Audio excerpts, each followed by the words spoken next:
उत्तर प्रदेश की मिल्कीपुर सीट जो पहले से ही खासी चर्चा में रही, वहाँ पर तमाम जो प्रदेश के कैबिनेट के मंत्री हैं मौजूदा सरकार के, वो लगातार दौरे पर दौरे कर रहे हैं। अपनी पार्टी की जो छवि है वो दिखाने का प्रयास कर रहे हैं कि उनकी जो छवि है वो बढ़िया है।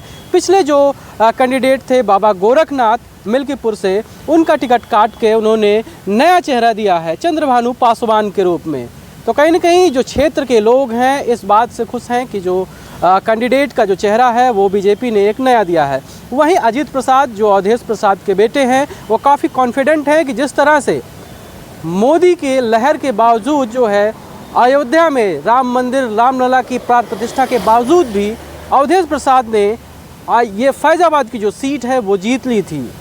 वहीं इस बात को लेकर जो समाजवादी पार्टी के पूर्व नेता थे सूरज चौधरी, जो अब आज़ाद समाज पार्टी से टिकट पा चुके हैं, वो भी मैदान में हैं। वो भी अपनी बाजी जीतने के लिए पूरी की पूरी ताल ठोक रहे हैं। आपको बता दें कि जो जातीय समीकरण है, ख़ास तौर पर इस विधानसभा में, मिल्कीपुर विधानसभा में, यहाँ पर सबसे ज़्यादा जो है ब्राह्मण हैं। 85,000 वोटर हैं ब्राह्मण, पासी 70,000 हैं, यादव 65,000 हैं, वहीं मुस्लिम 35,000 हैं। ठाकुर की जो संख्या है वो 28,000 के आसपास है। वैश्य 15,000, गैर दलित जो दलित हैं, पासी हैं गैर दलित, वो 57,000 के करीब है। चौरसिया 15,000। ये जो डाटा हम आपको बता रहे हैं ये दैनिक भास्कर की एक रिपोर्ट के मुताबिक ये डाटा निकाल कर उन्होंने प्रस्तुत किया है, उसके आधार पर हम आपको बता रहे हैं। तो इस डाटा पर अगर हम विश्वास करें तो कहीं ना कहीं जो अजीत प्रसाद हैं, अवधेश प्रसाद के बेटे, वो जितना कॉन्फिडेंट दिख रहे हैं, कहीं ना कहीं ज़मीन पर लड़ाई उतनी आसान नहीं है। आज मुख्यमंत्री योगी आदित्यनाथ की रैली थी और उस रैली में उन्होंने मोहित खान का नाम का जो है जिक्र किया। मोहित खान एक दलित बेटी के साथ, इज्जत के साथ खिलवाड़ करने वाला मोहित खान इनका हीरो होता है। उन्होंने कहा कि जो समाजवादी पार्टी है उनके हाथ खून से रंगे हुए हैं, कार सेवकों के खून से रंगे हुए हैं। तो इस तरह की जो बातें हैं वो मुख्यमंत्री योगी आदित्यनाथ के द्वारा कही जा रही हैं। लगातार जो अन्य नेता हैं, चाहे अपर्णा यादव हो, वो कल पहुंची थी मिल्कीपुर। इस तरह से तमाम जो योगी कैबिनेट के तमाम मंत्री हैं वो वहां पर पहुंचकर लगातार जो है जनता के वोट को अपनी तरफ खींचने का पूरा प्रयास कर रहे हैं। तो ये जो लड़ाई है इतनी आसान किसी के लिए नहीं है।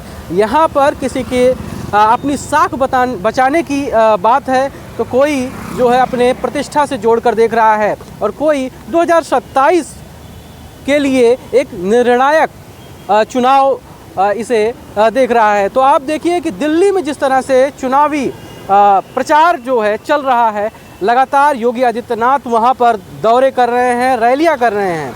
उसी तरह ख़ास तौर पर यूपी में चूँकि एक ही सीट पर उपचुनाव होना है, लेकिन यहाँ पर भी काफ़ी तेज़ी से लोगों का आना जाना, नेताओं का आना जाना है।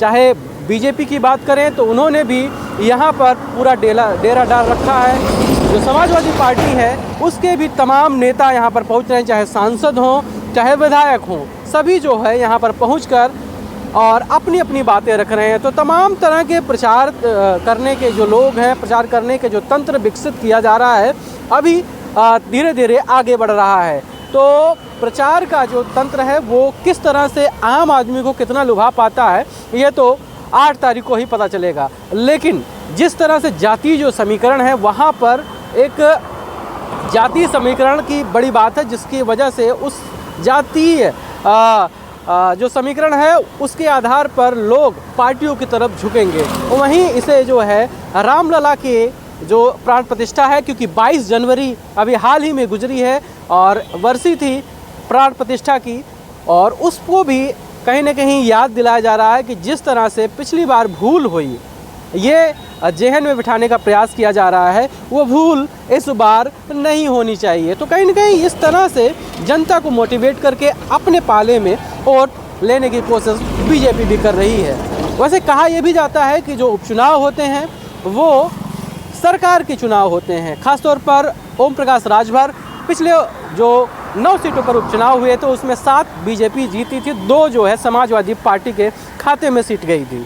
तो तमाम आरोप लगे थे कि जिस तरह से सरकारी मशीनरी का प्रयोग किया गया उससे कहीं न कहीं ये जो चुनाव है ये प्रभावित होगा। अभी तो ये चुनाव होना है 5 फरवरी को। 5 फरवरी को क्या होगा वो तो समय ही बताएगा। आपको मिल्कीपुर विधानसभा उपचुनाव के बारे में क्या कुछ कहना है, कमेंट करके ज़रूर बताएं। धन्यवाद।